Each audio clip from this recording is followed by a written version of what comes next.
વિરામ બાદ ફરીથી આપનું સ્વાગત છે. આપણી ચર્ચા ચાલુ કરીએ. એક સીધો સવાલ. નરેન્દ્ર મોદીએ સદભાવના યાત્રા કરી અને તમારું બી સદભાવના મંચ છે. નરેન્દ્ર મોદીની સદભાવના અને કનુભાઈ કલસરિયાની સદભાવનામાં શું મુખ્ય તફાવત છે? મુખ્ય તફાવત તો મોટો છે. એનો સાર પણ દિલ કો દેખો ચહેરા ના દેખો.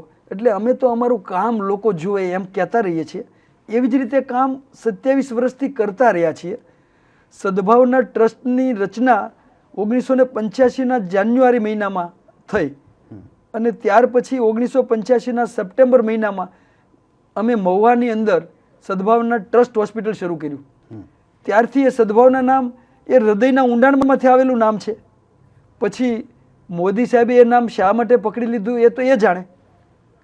પણ નરેન્દ્ર મોદીની સામે તમે આટલા ખુલ્લેઆમ વિરોધ કર્યો છતાં બી નરેન્દ્ર મોદીએ તમારા વિરુદ્ધ એક શબ્દ નથી બોલ્યા કે તમને નથી ભાજપમાંથી છૂટા કરવામાં આવ્યા. તમને શું લાગે નરેન્દ્ર મોદી તમારાથી ડરે છે?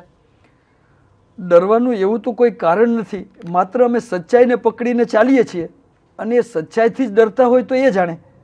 પણ અમે જે મુદ્દાઓ લીધા છે એની સામે એમને માટે બહાર બોલવા જેવું કોઈ વાત નહોતી. કેમ કે એકદમ સત્યને પકડીને ચાલતા હતા. એના સામે અમે કોઈ આક્ષેપો નહોતા કરતા. પણ સાચી વાત શા માટે સ્વીકારતા નથી એટલું જ અમારો આગ્રહ હતો. પણ તમને આંદોલન પડતું મૂકવા માટે કોઈ લાલચ, કોઈ પ્રલોભન, કોઈ ઓફર કરવામાં આવી હતી? લાલચ અને પ્રલોભન તો સરકારોમાં સરકારને સત્તાને ટકાવી રાખવા માટે જે સામાન્ય પ્રકારના હોય એ તો ઠીક છે. શેની લાલચ આપવામાં આવી? ના એટલે એક મને કોઈ પદ કે મને કોઈ એવું જાતનું પેલું આપવા માટેની તૈયારી બતાવવામાં આવેલી. એટલે તમને મંત્રી બનાવવાની તૈયારી બતાવવા? હાજી હાજી. અને એક બીજી વાત છે કે 100 કરોડ રૂપિયાની પણ ઓફર થઈ હતી. હા એટલે 10 કરોડથી શરૂઆત થયેલી. પણ છેલ્લે જ્યારે હાઈકોર્ટમાં કેસ ચાલવાનો હતો અને ચુકાદો આવવાની તૈયારી હતી ત્યારે એ વાત 100 કરોડ સુધી પહોંચેલી ખરી. સીધો સવાલ, તમને 100 કરોડ રૂપિયાની ઓફર કોણે કરી હતી?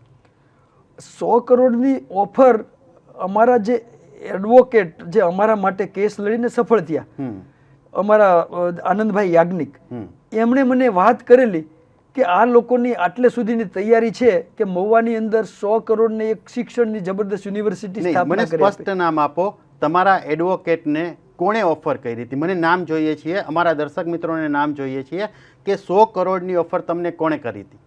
પણ એ નામ કહેતા પહેલા તો મારા એડવોકેટને ફરીથી કન્ફર્મ કરવું પડે, ખાતરી કરવી પડે. નહીં, તમે એનો મતલબ એ કે તમે સાચું નામ આપતા હજી ડરો છો, ક્યાંક છુપાવો છો કંઈક. તમે ખુલીને કેમ વાત નથી કરતા કે તમને એક્ઝેક્ટલી મંત્રી પદની ઓફર કોણે કરી હતી અને તમને 100 કરોડ રૂપિયાની ઓફર કોણે કરી હતી? મંત્રી પદની ઓફર છે એ કરનારા તો એક નિર્માના સાથી મિત્ર હતા અને એ મારી સાથે મુલાકાત. નામ આપશો પ્લીઝ? નામ આપો ને. તમે નામ કેમ નથી આપતા? તમે દરેક વખતે બધી વાત ખુલ્લેઆમ કરો છો પણ જ્યારે નામ આપવાની વાત થાય છે ત્યારે તમે એ નામ તો મારી સાથે 1 to 1 બેઠા હતા એટલે એ શંકરભાઈ પટેલનું નામ આપવામાં તો મને કોઈ હરકત નથી. એટલે મંત્રી પદની ઓફર તમને શંકરભાઈ પટેલે કરી હતી. અચ્છા, રૂપિયાની ઓફર કોણે કરી હતી? ના એ આ વાત છે એ અમારા એડવોકેટ દ્વારા આવેલી હતી. હવે એ એડવોકેટને વાત કરી હોય એ કદાચ એડવોકેટ જનરલ પણ હોઈ શકે પણ એ મારે ખાતરી કરવી સારી. કેમ કે જ્યારે પ્રજા સામે આપણે વાત લઈ જતા હોઈએ ત્યારે 100% ખાતરી વિના આપણે ન કહેવું જોઈએ. પણ તમે આ નામ જાહેર કરશો ખરા? હા, નામ જાહેર કરવામાં મને કોઈ હરકત નથી. હું ખાતરી કરી લઉં તો પછી જાહેર કરી શકું. પણ તો એવું કહી શકાય કે ભાજપે તમને સામ દામ દંડ ભેદ બધી જ રીતે મનાવવાના પ્રયાસ કર્યા હતા? હા ચોક્કસ.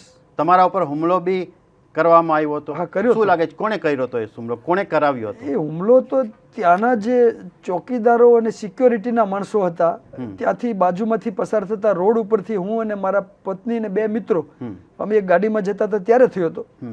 હવે એનું આયોજન કોના દ્વારા કરવામાં આવ્યું હોય એ તો આપણે આપણી સમજણ અને આપણી કલ્પના ઉપર છોડવું પડે. તમે શું માનો છો કોણે કર્યો હતો? ના પણ એ તો નિર્માણનું સંચાલન કરનાર જે મુખ્ય માણસો એ જ હોઈ શકે. પણ તમને હજી બી ડર લાગે છે કે તમારા ઉપર હુમલો થઈ શકે છે? રક્ષણ કરનારો તો ઈશ્વર છે. હુમલો તો આમાં આ દુનિયામાં ગમે તેના ઉપર થઈ શકે પણ મને એનો ડર નથી. ડર નથી લાગતો? ના. સલામતી માટે કંઈ વિચાર્યું હોય એવું? ના, સલામતી બસ ભગવાનની સલામતી એ જ હું તો શ્રેષ્ઠ સલામતી ગણું છું. અને પ્રજાનો પ્રેમ એ મોટું રક્ષણ છે. આજ સુધી મારું રક્ષણ એ રીતે થયું છે. પણ કનુભાઈ, તમારી પાસે તમારી સામે આટલા મોટા પક્ષો છે, એ લોકો પાસે મની પાવર છે, તો એની સામે તમે એક આ નાનકડો સમિતિ લઈ અને નાનકડો મંચ લઈ કેટલું ટકી શકશો? ટકીએ કે ન ટકીએ, પણ મને જે કુદરતે આ શરીર અને મન આપ્યું છે અને સર્જન બન્યો છું, તો લોકોની સેવા કરી શકું છું ઓપરેશનો દ્વારા, નિદાન દ્વારા, સારવાર દ્વારા. તો એ કામ તો કોઈ જૂટવી શકે એવું છે જ નહીં. એ કામ તો હું કાયમ માટે જિંદગીભર પણ કરતો રહી શકું. અને જે અનુભવ થયો છે રાજકીય, એના કારણે રાજકીય પ્રશ્નોમાં પણ લોકોને મદદરૂપ થઈ શકું. તમારી જેમ કેશુભાઈ પટેલ અને બીજા એમના જ સાથે જે લોકો છે એ પણ ભાજપ છોડી અને એક નવો મોરચો રચ્યો છે. તમે બી એક સામે એક નવો મોરચો રચ્યો છો. તો તમને લાગે છે એવું કે ગુજરાતના જે મતદારો છે એ આ વાત સ્વીકારશે? અમારો હેતુ છે એ સત્તાનો તો બિલકુલ નથી. સત્તા જેને મળવી હોય એને મળે, પણ રાજનીતિ જે પ્રકારની ચાલી રહી છે એ એક શુદ્ધ રાજનીતિ, લોક કલ્યાણની રાજનીતિ, એ અમે પ્રયોગ કર્યો. મારી એક જ બેઠક ઉપર નિર્માની સામેની લડાઈમાં આ પ્રયોગ થયો, એમાં સફળતા મળી. ત્યારે એમ લાગ્યું કે સાચી રાજનીતિને સફળતા તો મળે છે, કુદરત અને લોકોનો પ્રેમ એની સાથે હોય છે. અને એટલે એક પ્રયોગ છે.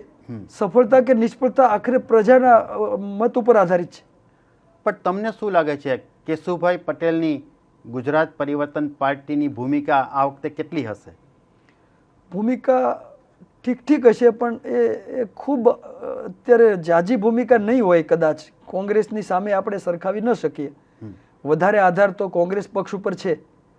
અચ્છા, અને પટેલ મત તો છે એ કઈ તરફ ઢળે એવું તમને લાગે છે? પટેલ મત તો કેશુભાઈ તરફ ઢળશે, વિશેષ કરીને ઢળશે. ભાજપમાંથી ઘણા બધા મત કેશુભાઈની પરિવર્તન પાર્ટી તરફ ઢળશે, એમાં મને શંકા નથી. અચ્છા, બીજું તમને શું લાગે છે આ વખતનું પરિણામ શું હશે? ભાજપને કેટલી બેઠક મળશે? કોંગ્રેસને કેટલી બેઠક મળશે? ગુજરાત પરિવર્તન પાર્ટીને કેટલી બેઠક મળશે? તમને કેટલી બેઠક મળશે? શું લાગે તમને ઓવરઓલ પરિણામનું તમારું અનુમાન શું છે? મને આના વિશેનો હું બહુ અભ્યાસુ નથી, એટલે આવા અંદાજો મૂકવાની મને ફાવટ નથી. પણ જે પ્રમાણે માણસાનું ચૂંટણી થઈ વિધાનસભાની, અને માણસાની બેઠકમાં કોઈ ધારતું નહોતું કે આ રીતે આ બેઠક કોંગ્રેસને મળશે. એટલે અંડરકરન્ટ જે કહીએ છીએ આપણે, પ્રજાના મનની અંદર જે ચાલી રહ્યું છે એ કંઈક જુદું જ હોઈ શકે.